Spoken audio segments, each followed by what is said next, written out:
After 4 years of civil war, the country of Bosnia is split into three parts. Catholic Croats and Muslim Bosniaks form a loose confederation to try and put a stop to the Orthodox Serbs. 200,000 are dead, with over 2 million displaced. Ethnic genocide has become a prominent terror tactic.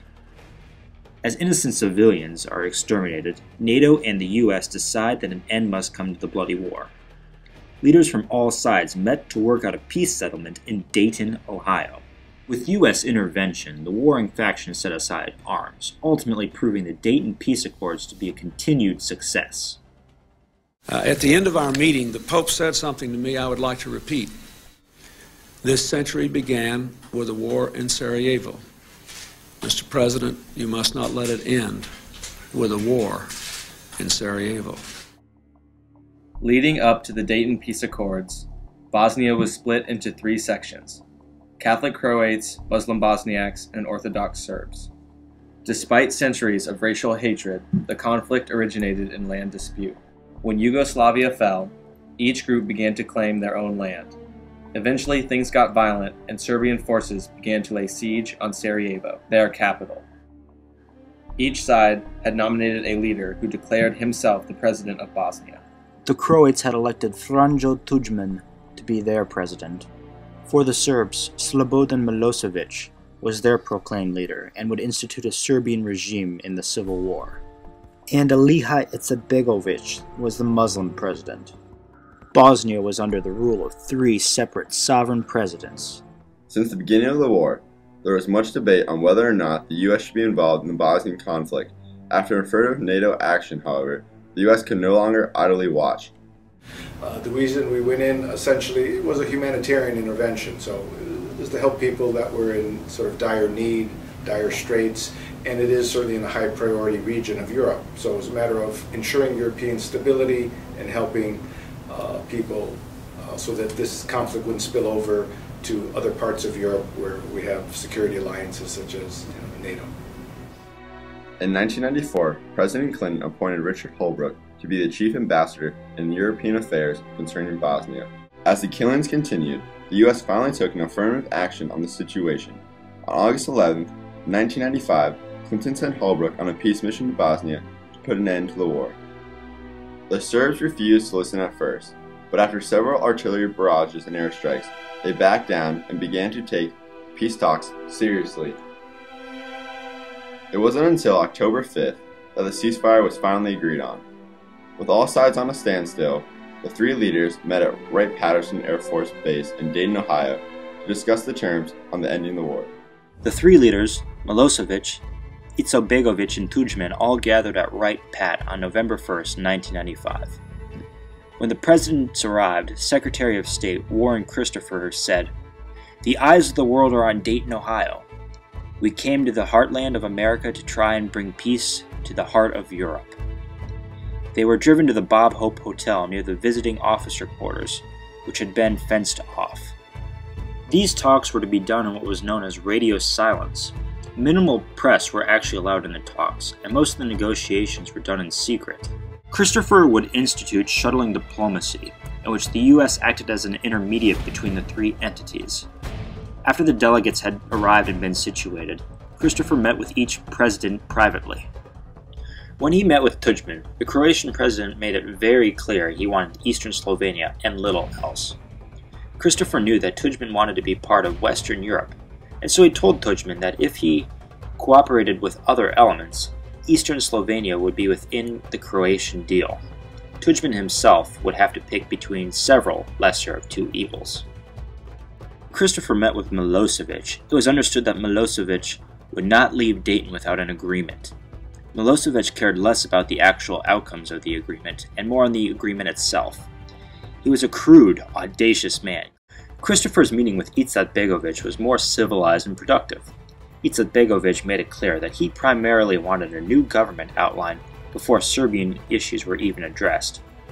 Although this was not originally in the itinerary for U.S. and Holbrooke, it was worked in so that all the delegates would be happy. After these individual meetings had taken place, the official opening ceremony was held at B-29 Superfortress within the Hope Convention Center. This was the beginning of the end. In Dayton, our diplomats face a tremendous challenge. There is no guarantee they will succeed. America can help the parties negotiate a settlement, but we cannot impose a peace. On the floor, negotiations were very heated. The three presidents were as stubborn as the next, and it was up to Richard Holbrooke to bulldoze some progress. Holbrooke was known for being forceful and at times intimidating. This was very much needed for the delegations.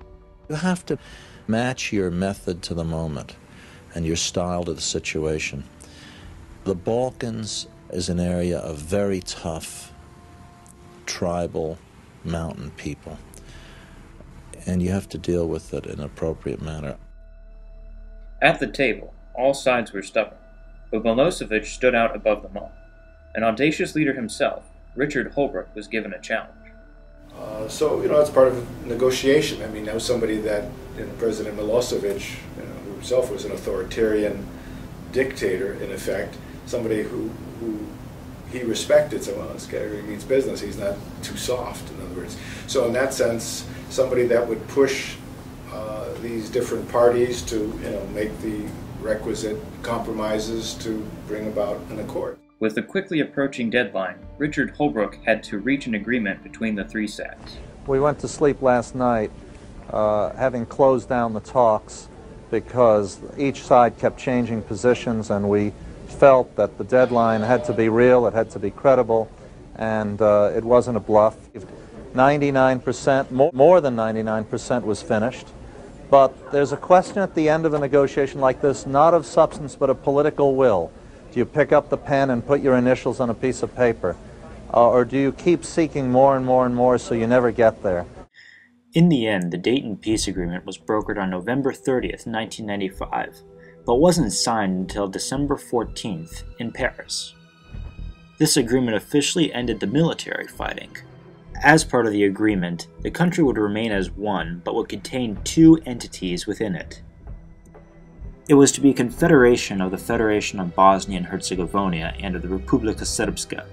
The Catholic Croats and Muslim Bosniaks were to live within the Federation limits, while the Serbs had the Republika.